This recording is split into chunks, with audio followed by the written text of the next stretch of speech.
মাদারীপুরে advocate সর্দার জয়নাল আবেদিন হত্যা মামলায় আইনজীবীদের মাধ্যমে আদালতে আইনি সহায়তা না পাওয়ার অভিযোগ করেছে আসামিপক্ষের লোকজন।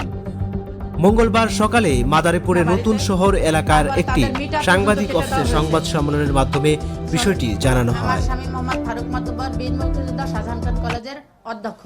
তিনি দীর্ঘদিন সুনামের সাথে এই শিক্ষকতা করে আসছেন। তাকে এই মিথ্যা মামলায় শত্রুতা প্রবণতা বশত এই মিথ্যা মামলায় জড়িত করা হয়েছে। তাই আমরা এই যে উকিলের কাছ থেকে আইনি ইসের কাছ থেকে কোনো সহযোগিতা পাচ্ছি না। সে জয়নাল আবেদিন উকিল হওয়ার কারণে তারা সবাই একজোট হয়েছে যে উকিল মারা গেছে, আমরা এই ইসে যাব না।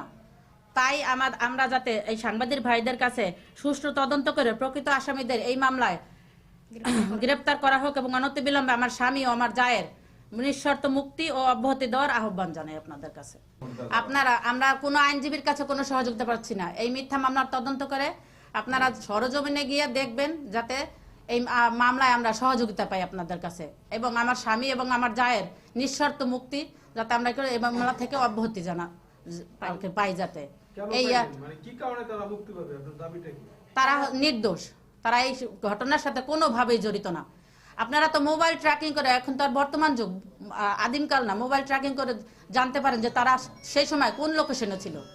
তাদের লোকেশন ট্র্যাক করে জানতে পারবেন তারা আসামি হয়েছে। তারা আসামি হয়েছে প্রতিহিংসামূলক ইসে।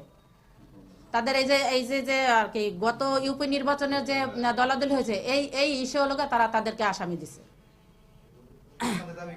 আমাদের দাবি সাংবাদিক ভাইদের কাছে সুষ্ঠু তদন্ত করে প্রকৃত আসামিদের এই মামলায় আসামি করা হোক এবং অনতিবিলম্বে আমার স্বামী ও আমার জা সহ পরিবারের সকল সদস্যকে এই মামলা থেকে অব্যাহতি দেওয়া হোক। না, আমরা আইনি বিচার তো থাকবে কথা, আইনি কোনো সহযোগিতাই পাচ্ছে না। আমাদের পাশে কোনো উকিলই দাঁড়াচ্ছে না। কেন দাঁড়াচ্ছে না? সে তো জয়নাল আবেদিন একজন উকিল ছিল, সে উকিল ছিল, যার কারণে বারের সদস্যরা কেউ এই মামলায় আর কি আমাদের সহযোগিতা করতে রাজি হচ্ছে না, যে তারা সবাই একজোট হয়েছে।